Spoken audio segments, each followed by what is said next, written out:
Bonjour et bienvenue sur notre chaîne dédiée à la sophrologie et à ceux d'entre vous qui ont décidé de se lancer dans le métier de sophrologue.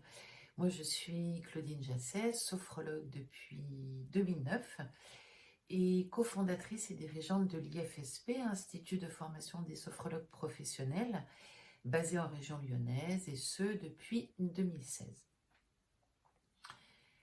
Alors c'est décidé, vous voulez devenir sophrologue et il ne vous reste plus qu'à trouver une formation qui vous convient.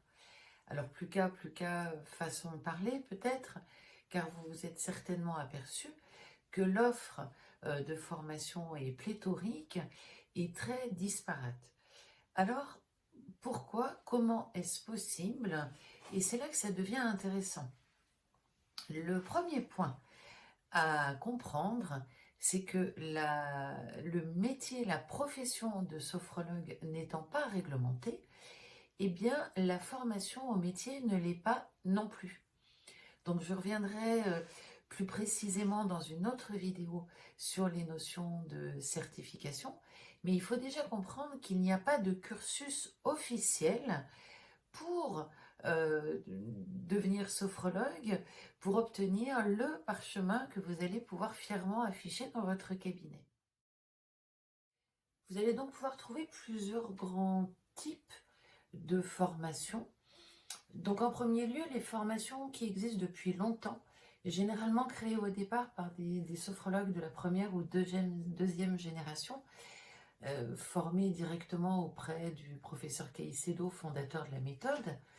Donc ces formations s'inscrivent dans la plus pure tradition de la sophrologie. Généralement, elles durent plusieurs années, 2 ans, voire plus, et elles se déroulent la plupart du temps aussi en présentiel exclusivement.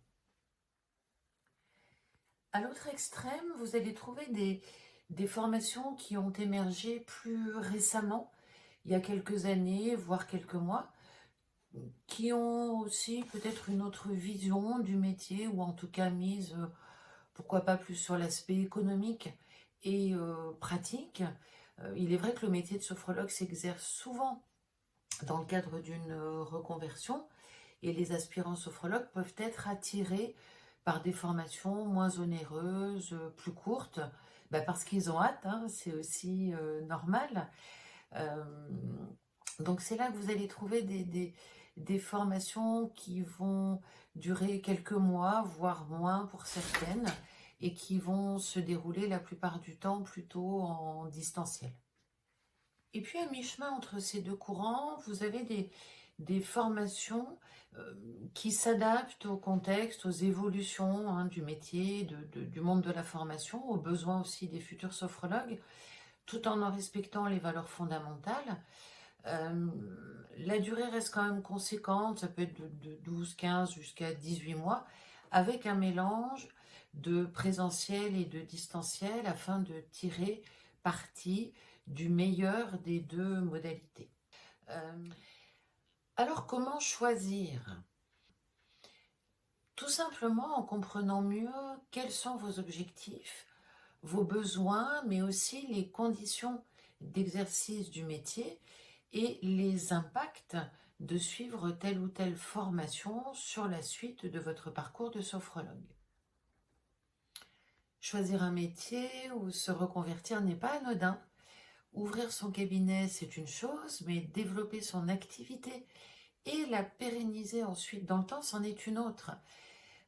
Il est aussi important de pouvoir exercer son métier sereinement, se sentir à l'aise, se sentir légitime. C'est primordial aussi. Donc, restez avec nous pour la suite de cette série de vidéos qui détaille plus précisément les notions de certification, de durée, de présentiel, distanciel, de prix, voilà, et bien plus encore. Posez-nous vos questions, n'hésitez pas à commenter, liker, car nous sommes là pour échanger avec vous sur ce beau métier qui nous passionne depuis longtemps. Bonne vidéo à vous et à bientôt.